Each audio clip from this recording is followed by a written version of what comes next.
ডাকসু ও হল সংসদ নির্বাচনী প্রচারণায় উৎসবের আমেজ বইছে ঢাকা বিশ্ববিদ্যালয় ক্যাম্পাস জুড়ে। নানা প্রতিশ্রুতি এবং আশ্বাসে ভোটারদের কাছে টানার চেষ্টা করছে দলীয় আর স্বতন্ত্র প্রার্থীরা।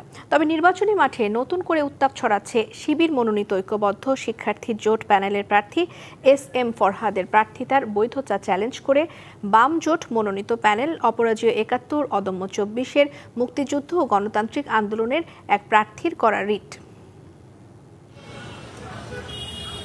ডাকসু নির্বাচনে হাতে ৮ দিন সময় নিয়ে প্রচারণায় ব্যস্ত সময় পার করছেন স্বতন্ত্র ও বিভিন্ন সংগঠন মনোনীত প্রার্থীরা। নির্বাচনে জয়ী হলে শিক্ষার্থীদের প্রত্যাশার প্রতিফলন ঘটাবেন এমন আশ্বাস প্রার্থীদের। তবে নির্বাচন ঘিরে নতুন করে উত্তাপ ছড়াচ্ছে ছাত্র শিবির মনোনীত জিএস প্রার্থী SM ফরহাদের প্রার্থিতার বৈধতা চ্যালেঞ্জ করে দায়ের করা রিট। অভিযোগ, ছাত্রলীগের যুগ্ম সাধারণ সম্পাদক ছিলেন ফরহাদ। এখনও নিষিদ্ধ ছাত্র সংগঠনটির পদ থেকে অব্যাহতি দেওয়া হয়নি তাকে।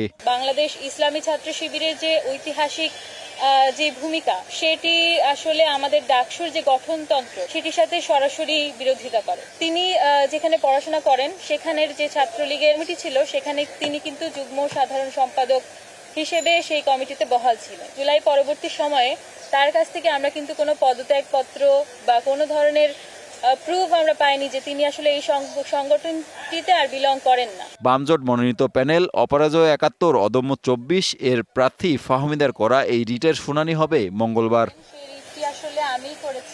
এদিকে দুপুরে এক প্রেস ব্রিফিংয়ে শিবির মনোনীত ঐক্যবদ্ধ শিক্ষার্থী জোট জানায় ৭১ ও ২৪-কে যারা মুখোমুখি করতে চায় তারাই এখনো ট্যাগিং করছেন। তাদের একটা এজেন্ডা হয়ে দাঁড়িয়েছে যে সকাল বিকাল সন্ধ্যা সবসময় ছাত্র শিবিরের ব্যাপারে সমালোচনা করা, সকাল বিকাল সন্ধ্যা সে আওয়ামী ন্যারেটিভ নিয়ে পুরনো এজেন্ডা নিয়ে নিজেদের এখানে টিকাদারি করা।